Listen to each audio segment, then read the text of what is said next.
Assalamualaikum warahmatullahi wabarakatuh. Salam sehat, salam semangat. Semoga hari ini anak-anak dalam keadaan sehat walafiat dan masih tetap semangat belajarnya. Amin, amin, ya robbal alamin.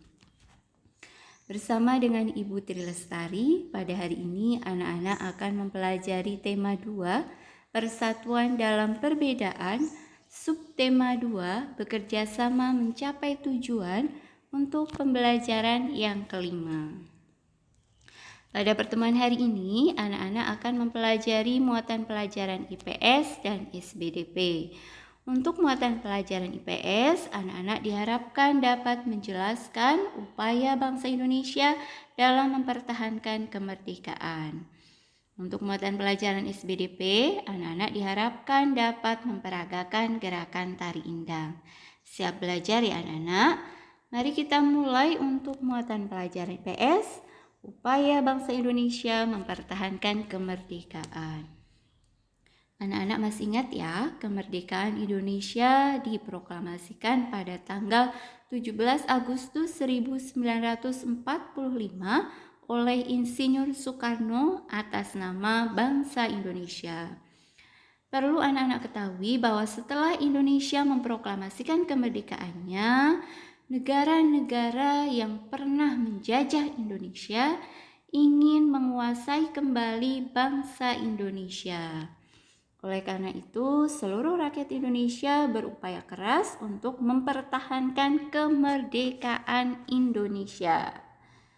Pada pertemuan sebelumnya, anak-anak sudah Bu Guru sampaikan bahwa upaya mempertahankan kemerdekaan Indonesia itu ada beberapa macam. Yang pertama yaitu melalui jalur fisik atau pertempuran. Yang kedua yaitu melalui jalur diplomasi atau perundingan.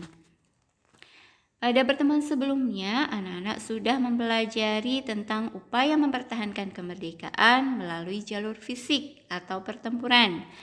Pada hari ini, anak-anak akan mendapatkan pengetahuan lebih banyak tentang upaya mempertahankan kemerdekaan melalui jalur diplomasi atau perundingan. Pada hari ini, Bu Guru akan mengulas kembali tentang upaya mempertahankan kemerdekaan Indonesia melalui jalur fisik atau pertempuran. Kita mulai dari pertempuran 10 November di Surabaya. Pertempuran ini terjadi antara Indonesia melawan sekutu. Penyebabnya adalah tewasnya Brigjen AWS Malabi. Sekutu atau tentara Inggris mengeluarkan ultimatum agar rakyat menyerahkan senjatanya. Tetapi rakyat Surabaya tidak mengindahkannya atau tidak menanggapi ultimatum tersebut. Dari pihak sekutu yang dipimpin oleh Brigjen AWS Malabi, awalnya menguasai tempat-tempat penting di Surabaya. Kemudian karena rakyat Surabaya tidak mengindahkan, tidak menanggapi ultimatum dari sekutu, maka sekutu akhirnya menggempur Surabaya dari darat, laut, dan udara. Apa yang dilakukan oleh bangsa Indonesia, khususnya rakyat Surabaya? Ya, mereka dipimpin oleh Bung Tomo mengobarkan semangat rakyat Surabaya untuk melakukan perlawanan terhadap sekutu. Tentunya rakyat Surabaya menolak ultimatum yang disampaikan oleh sekutu dan melakukan perlawanan semaksimal mungkin. Karena keterbatasan peralatan alat-alat senjata, akhirnya rakyat Surabaya kalah dan Surabaya jatuh ke tangan sekutu. Kemudian berikut ini adalah pertempuran Ambarawa. Pertempuran ini terjadi Indonesia melawan sekutu yang diboncengi oleh Nica pada tanggal 12 sampai dengan 15 Desember 1945. Penyebabnya adalah yaitu sekutu dan Nica ketika sampai di Ambarawa dan Magelang membebaskan para tawanan tentara Belanda. Kemudian para tawanan tentara Belanda tersebut diberi senjata atau dipersenjatai. Sekutu pun mengingkari hasil perundingan Soekarno dan Brigadir Battle supaya di Semarang dan tentunya Ambarawa Magelang tidak terjadi pertempuran. Pihak sekutu awalnya dipimpin oleh Brigadir Battle mendarat di Semarang dengan maksud mengurus tawanan perang. Karena pada akhirnya tentara sekutu dan Nica mempersenjatai para tawanan Belanda, maka tentunya rakyat Indonesia marah dan akhirnya dipimpin oleh Kolonel Sudirman untuk memimpin pasukannya menggunakan taktik gelar supit urang untuk melawan sekutu dan Nica. Taktik gelar supit urang adalah pengepungan rangkap dari kedua sisi sehingga musuh benar-benar terkurung. Nah, pada akhirnya Indonesia pun berhasil menang dengan taktik gelar supit urang tersebut yang dipimpin oleh Kolonel Sudirman. Untuk mengenang pertempuran Ambarawa, dibangunlah Monumen Palagan Ambarawa. Berikut ini adalah pertempuran medan area. Indonesia melawan sekutu pada tanggal 1 Desember 1945 di Medan. Penyebabnya adalah sekutu yang disusupi oleh Nica membebaskan tawanan perang, kemudian tawanan tersebut dipersenjatai. Sekutu juga memberikan ultimatum agar rakyat menyerahkan senjatanya dan memasang patok-patok bertuliskan Fixed Boundaries Medan Area. Pihak sekutu dipimpin oleh T.E.D. Kelly awalnya mendarat di Medan pada tanggal 9 Oktober 1945 dengan tujuan membebaskan tawanan perang. Karena pihak sekutu memberikan ultimatum, tentunya rakyat Indonesia pun melakukan perlawanan dan menolak ultimatum tersebut. Bangsa Indonesia, khususnya rakyat Medan, dipimpin oleh Ahmad Tahir, bekas tentara Gyugun. Dia mempelopori pembentukan Barisan Pemuda Indonesia. Pada tanggal 10 Oktober 1945 dibentuklah TKR. Kemudian rakyat Medan pun melakukan perlawanan terhadap sekutu sehingga terjadilah pertempuran Medan Area pada tanggal 1 Desember 1945. Kita lanjutkan tentang upaya mempertahankan kemerdekaan melalui jalur fisik, yaitu pertempuran Bandung Lautan Api. Pertempuran ini terjadi Indonesia melawan sekutu yang disusupi oleh Nica pada tanggal 23 Maret 1946. Penyebabnya yaitu sekutu disusupi oleh Nica ingin menguasai kembali Indonesia. Tentara sekutu dan Nica atau Belanda ingin menggunakan kota Bandung sebagai markas strategis militer. Nah, yang selanjutnya ini adalah pihak sekutu. Kolonel McDonald memberikan tekanan dan memberikan ultimatum terakhir kepada rakyat Bandung, meminta rakyat dan tentara angkat kaki dari Bandung Utara. Ini yang dilakukan oleh pihak sekutu. Kemudian yang dilakukan oleh Indonesia, khususnya rakyat Bandung, dipimpin oleh Muhammad Toha dan Ramdan. TRI yang dipimpin oleh Muhammad Toha dan Ramdan meledakkan gedung-gedung dan membakar rumah-rumah warga di Bandung Utara. Warga yang hendak meninggalkan rumah pun membakar rumahnya terlebih dahulu dan akhirnya terjadi peristiwa Bandung Lautan Api. Kita lanjutkan dengan agresi militer Belanda I atau dikenal dengan Operasi Produk. Operasi ini dilakukan oleh Belanda yang dilakukan di Pulau Jawa dan Sumatera dimulai pada tanggal 21 Juli 1947. Penyebabnya adalah adanya perbedaan penafsiran hasil perundingan Linggarjati, sehingga hasil perundingan Linggarjati dianggap tidak berlaku lagi. Pihak Belanda melakukan agresi militer untuk menguasai kembali Indonesia. Belanda berhasil menerobos ke daerah-daerah yang dikuasai oleh Republik Indonesia di Sumatera, Jawa Barat, Jawa Tengah, dan Jawa Timur. Ini yang dilakukan oleh Indonesia karena agresi militer yang dilakukan oleh Belanda.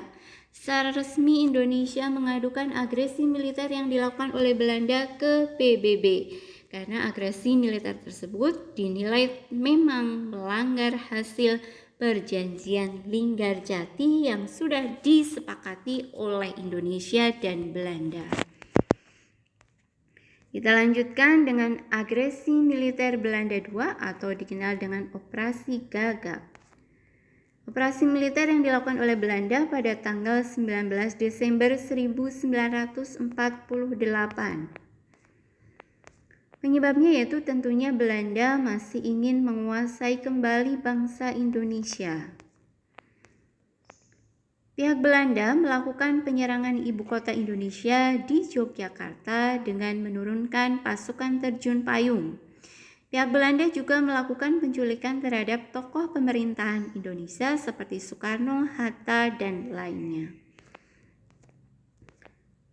Indonesia dipimpin oleh Panglima Besar Jenderal Sudirman melakukan perang gerilya, menyerang pasukan Belanda secara tiba-tiba kemudian bersembunyi dengan cepat.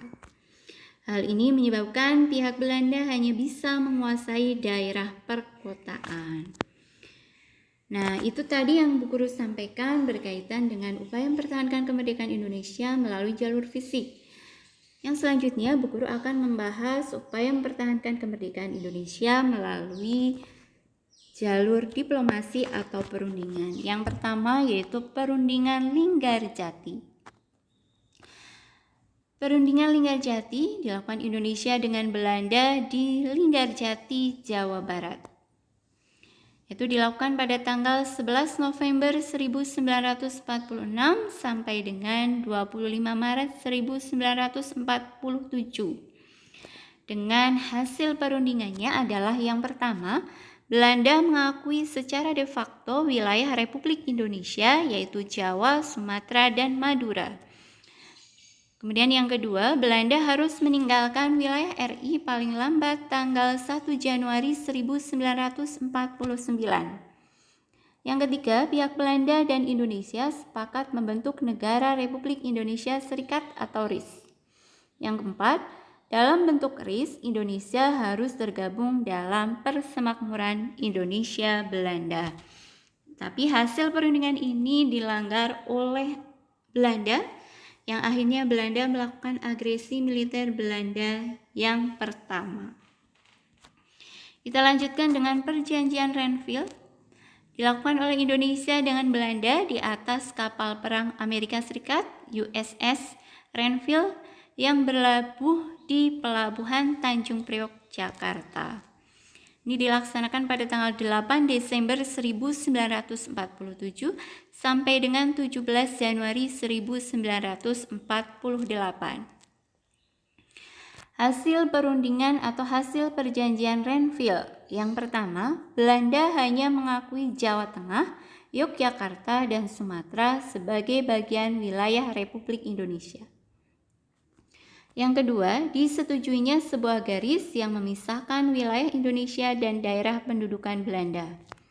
Ketiga, TNI harus ditarik mundur dari daerah-daerah kantongnya di wilayah pendudukan di Jawa Barat dan Jawa Timur. Hasil perundingan ini tentunya merugikan bangsa Indonesia. Kita lanjutkan dengan Perjanjian Rumroyen.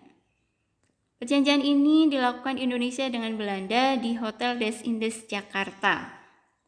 Dilaksanakan pada tanggal 14 April 1949 sampai dengan 7 Mei 1949. Hasil perjanjiannya yang pertama yaitu Angkatan Bersenjata Indonesia akan menghentikan semua aktivitas gerilya. Pemerintah RI akan menghadiri KMB, Konferensi Meja Bundar. Yang kedua, pemerintah Republik Indonesia dikembalikan ke Yogyakarta. Yang ketiga, Angkatan Bersenjata Belanda akan menghentikan semua operasi militer dan membebaskan semua tawanan perang. Kita lanjutkan dengan konferensi meja bundar. Ini dilakukan Indonesia dengan Belanda di Den Haag, Belanda. Dilaksanakan pada tanggal 23 Agustus 1949 sampai dengan 2 November 1949. Hasil perundingannya adalah yang pertama, Belanda mengakui RIS sebagai negara merdeka dan berdaulat. Yang kedua, status Irian Barat diselesaikan dalam waktu setahun sesudah pengakuan kedaulatan. Yang ketiga, akan dibentuk Uni Indonesia Belanda.